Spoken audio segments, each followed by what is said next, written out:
mudanças que eu acho que foram fundamentais. Lateral direito Wesley, que foi muito bem pelo lado direito, e o Matheus França flutuando aqui. Muitas vezes assim, né? Mas na maioria das vezes assim, né? É um menino que dá muita opção, muito leve, né? Faz esse facão aqui com muita facilidade. Mas ontem, até porque o Curitiba deu muito campo para o Flamengo jogou o tempo todo dentro do campo ofensivo. Tinha vezes que o Flamengo tinha uma linha de 6 aqui, ó. Everton Cebolinha vinha por aqui, o Everton Ribeiro por aqui, o Ayrton Lucas estava aqui toda hora e o Wesley aqui, ó.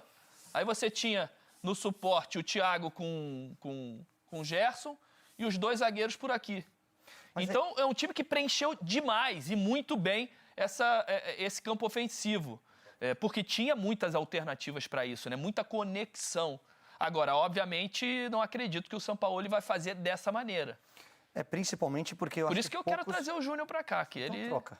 Deixa eu trocar? O campinho, manda o Maestro para cá. Maestro, assume aqui Vou sair por trás. Maestro, com você eu quero falar um pouquinho, vou mudar aqui de posição, sobre o meio de campo do Flamengo. Eu só queria fazer um detalhe a respeito do jogo de ontem, que o Flamengo repetiu algumas coisas que não vinha fazer. Repetiu não, né? Voltou a fazer algumas coisas que não vinha fazendo.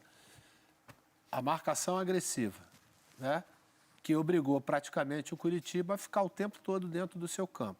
Isso não vinha acontecendo, né? O time não estava conseguindo ter o encaixe dessa marcação. Ontem a gente viu, inclusive quando tinha uma bola de trás dos zagueiros do Curitiba para o Gabriel, o goleiro, o time todo estava saindo. Saía todo mundo, né? Então, ficou jogando praticamente naqueles 30 metros, né, que a gente chama, que é de intermediária a intermediária.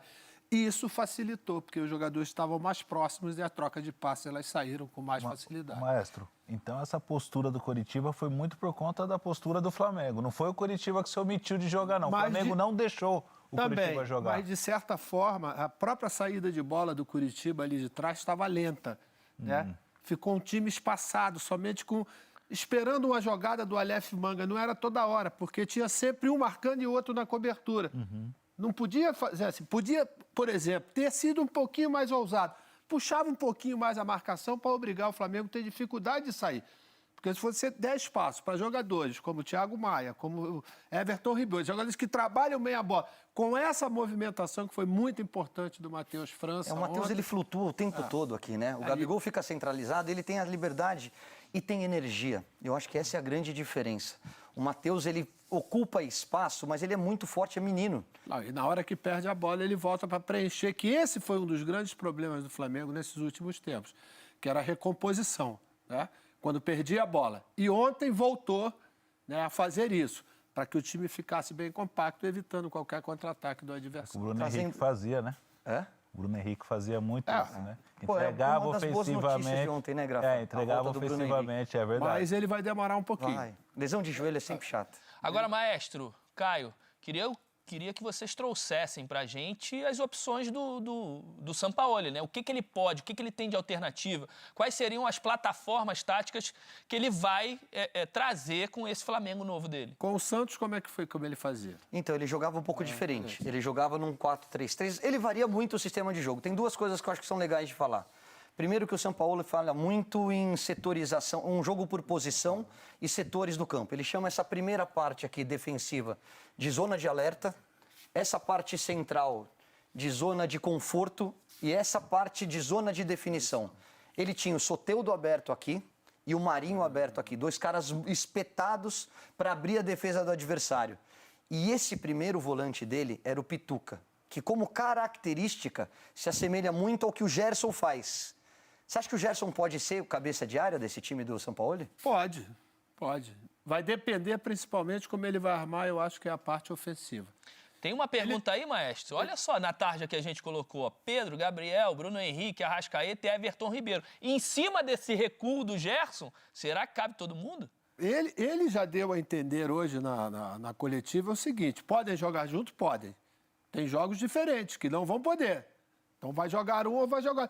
Eu acho que esse é o tipo do problema que o treinador gosta de ter, né? Que são as alternativas de bons jogadores. Quer dizer, se esses caras todos estiverem em forma, é uma sorte dele muito grande. Ele pode usar, como aconteceu ontem com o Cebolinha pelo lado, né?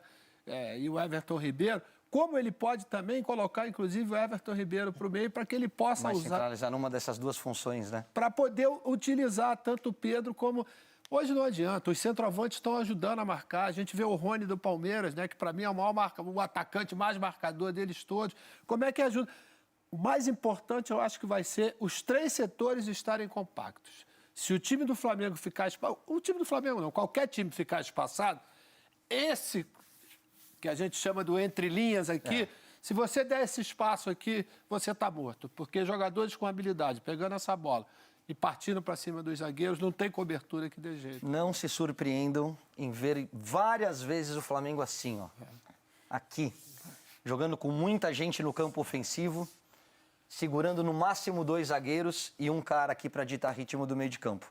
São Paulo é muito ofensivo e ocupa muito o campo de ataque. Muitas vezes ele jogou com 3 zagueiros também, tanto no Santos quanto no Mas aí Atlético é fácil, Mineiro. né? Você faz isso aqui, ó. Você abre aqui e continua com a mesma proposta. Não, e ele ganhou ontem. Ele estava no jogo ontem, né? E ele teve um ganho grande que foi esse moleque aqui, ó. O Wesley O jogou muito garoto bem. jogou solto como se estivesse jogando há muito tempo nessa posição.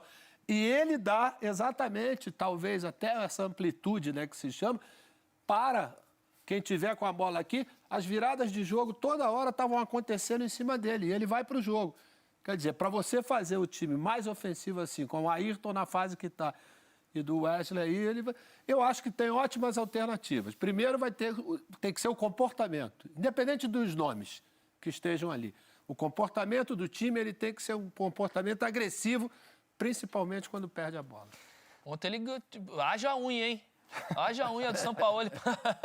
90 minutos roendo unha. Mas eu falei até na transmissão ontem, né, Roger? Ele deve ter visto coisa boa ontem. Saiu animado. Porque ontem saiu algumas coisas boas, né, que normalmente o treinador, quando está chegando, vai modificar algumas coisas, até mesmo porque ele tem as suas ideias e vai tentar colocar. Mas acho que muita coisa que foi feito ontem, acho que ele vai poder aproveitar. Deixa eu... Alguns jogadores desse elenco já trabalharam com ele. Por exemplo, São 5, se eu não me engano. Marinho por aqui, Pulgar e o Vidal no meio de campo, Gerson. Bruno Henrique, Gerson e Bruno Henrique. Não, a melhor fase do Gerson, né, no Olympique de Marseille. Só que era avançado, né? Não, eu acho que o Bruno Avançado, Henrique não, sabia? O Bruno Henrique Acho que vai ele- pro Flamengo quando ele chega no Santos. Acho que ele Mas acho já que se pegou um conheciam. pedacinho. Acho que é uma das reclamações. Quando ele chega no Santos, o Bruno Henrique sai, ele até dá uma reclamada. Grafa, deixa eu explorar uma outra coisa com você. Quando chega um treinador novo, um cara que está meio escanteado, como o Marinho, que está sempre jogando de ala, jogando do lado oposto, que ele não sente a vontade aqui na esquerda, pode voltar a ter espaço? Pode. E o Marinho é um jogador característico que ele gosta. Apesar que o Flamengo não é um time que joga no contra-ataque como o Santos jogava na época que ele era treinador. O Marinho era o que puxava junto com o Soteldo. Mas o Marinho começa a ver com outros olhos a permanência. Ele bateu o pé para ficar, teve uma situação para o Bahia, ele ficou. Ontem ele entrou no jogo, né? Ele bate a falta do lance do terceiro gol, né, do Pedro. Eu acho que ele começa a ver um novo horizonte para ele, né? Mas vai depender muito do comportamento dele no dia a dia também. A entrega, a tática também vai ser importante para uma continuidade dele dentro do sistema de jogo do Flamengo. Para apimentar um pouquinho a nossa discussão, Roger. Eu gosto quando você fala de Ouve a sonora apimentar. do Pedro. Ele já deu um